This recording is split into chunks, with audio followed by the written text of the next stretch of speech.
Welcome to the second of my seeding balance videos. AliExpress gave me a seeding balance and yeah, spent it on some watches for these videos. Watches I've been meaning to look at for quite some time, especially this one. Now what we have in here is what appears to be kind of a different version of this, the Seagull 1963. One of the most popular budget chronograph watches, and one of the best really as far as performance is concerned, because it comes with one of the cheapest mechanical chronograph movements you can get, or the cheapest really. You can grab this one for the price of most quartz chronographs. And overall it's a pretty decent watch that I've used quite a lot over the years, but it has been seeing, admittedly, less and less wrist time, and that's really just for one thing. And it's going to sound watchist, but you know, it's the colour really. The Seagull 1963 only really came in one colour for a long time, and it has this cream-like dial, and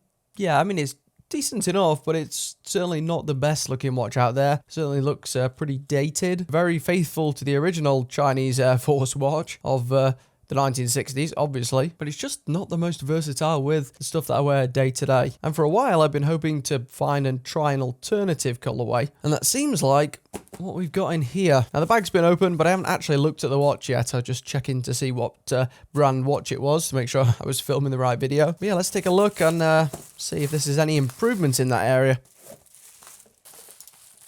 Oh, there we go. And you can see here, this is from Red Star. Now, the relationship between Red Star and Seagull is a bit of a murky one, really. I'm not sure if they're fully entwined or what, because Red Star seem to pretty much exclusively use Seagull movements, and they make a lot of these 1963 watches, and you'll notice the Seagull 1963 does have a red star on, like Red Star. So yeah, not really sure what the relationship is there, but this one looks really promising online.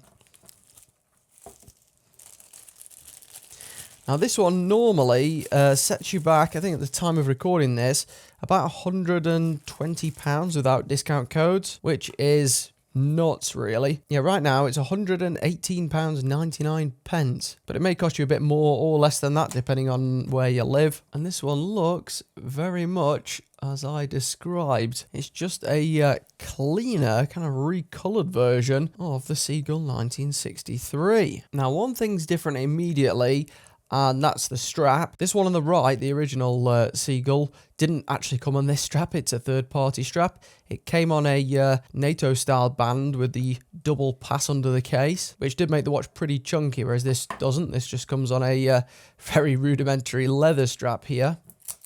But straight away, this is much more appealing, I think, visually. It's got a minimalist layout in comparison. One of the things I really wasn't that keen on with the original was the marker set. I think the marker set just looked quite cheap, in a similar fashion to the Seiko Alpinist, actually. I always thought the markers on that one looked similarly rudimentary. And while these are still quite simple markers, I think these just look much cleaner. Maybe some of that's just the colour scheme too. Now this watch does come in a bunch of different colours, which I'll all link in the video description if you want to check any of them out. This one included. The green also looked tempting, comes in a white, black and grey. I went with this navy colour, and it certainly looks better. Not sure the strap really goes with the look though. I think I'll have to be changing that out.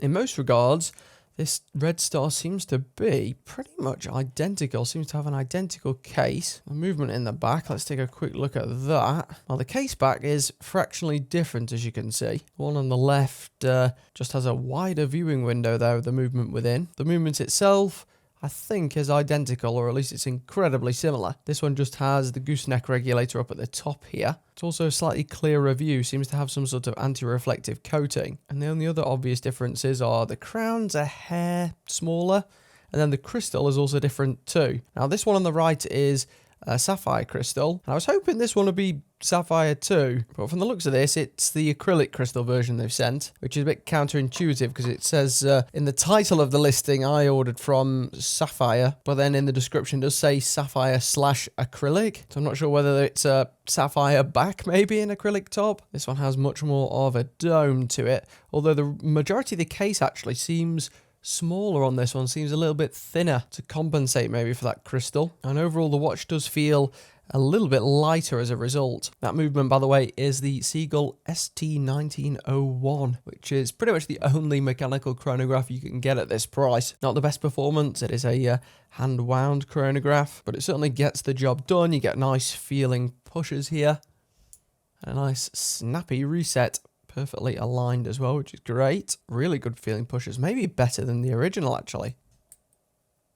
Yeah, definitely fractionally different. We have a stainless steel case, 38mm the marketing this as, but we'll give that a test in a second. Yeah, I should have read further on the listing. It does say further down here that the top is acrylic on these, but if I can find an alternative listing with sapphire crystal, I'll also link that below as well. Here's a closer look at the dial of this Red Star, and you'll notice, unlike the majority of Red Star branded watches, it doesn't actually have a red star on it. It's got that alternative symbol at the top. Not really sure what that stands for. I'm sure it's got some sort of meaning. You'll have to let me know in the comments if you know about that. For the most part, though, I think it's a real visual improvement. Really glad I checked this out, especially for such a low retail cost. It makes this quite tempting. Now, they also make other versions of the Seagull 1963 in these slightly nicer colorways, and I previously tried one of those, but it was either 40 or maybe 42mm, so it had no chance of fitting me. Whereas this one, it does have a chance of fitting me.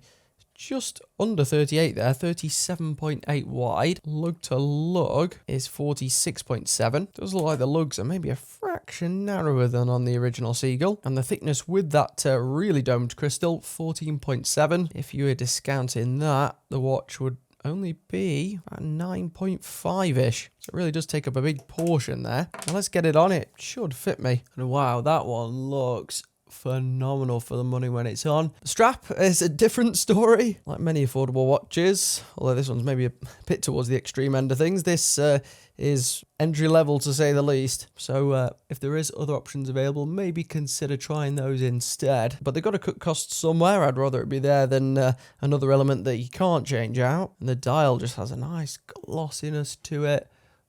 Deep blue, looks significantly better. I feel like this is going to be a bit easier to pair with stuff than the previous one. Also has a much thinner wear experience to this particular model. Not sure whether it's the lugs there or something, or maybe the bezel actually. I think that's what it is. The fact that the acrylic version, even though the acrylic might be a fraction taller overall, the whole package looks a lot less bulky due to the absence of that pretty chunky bezel. Yeah, I do prefer the cut of the acrylic model for sure in hindsight. I thought from previous YouTube videos where they only had one watch or the other that it would be the other way around. But no, this one definitely wears thinner. Really like it. Now, one thing I will say is that the way the product shots are done, it almost looks like the sunburst is more of a radial glow out from the subdials, which isn't really the case. It's just a standard sunburst, and then the subdials are sitting on top of that. So it does look a little bit different, and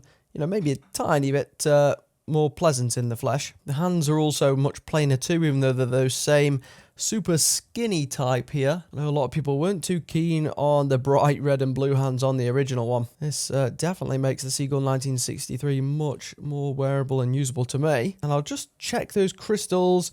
I doubt we've got any luminescence here, surely. No, absolutely no lume performance on this. Interested just to see if we do get anything on that back crystal with the diamond selector tool. So for our control here, we got the trusty Ver D5 Pacific, which we know is sapphire. Gives us a nice strong reading. We shouldn't get anything, no, with that acrylic crystal. The back might be a different story. Oh, has this got a film over it? Aha. Let's get rid of that. There we go, much clearer without the film. I should have removed that before. But no, nothing on the back, so maybe it's only certain colours or versions that come with sapphire even on the back. That infers that it's just a mineral crystal, which would normally be more expected, less prone to shattering. Either way, for the price, I still really like this watch. Definitely looks considerably more expensive. So yeah, that's the Red Star 1963. Let me know what you think in the comments. I think this is pretty decent, I've got to say, especially for the money. You also just have the boon of the fact that it isn't just a copy of a luxury watch. It's a really original Chinese design that you get here, and a good looking one at that, I've got to say.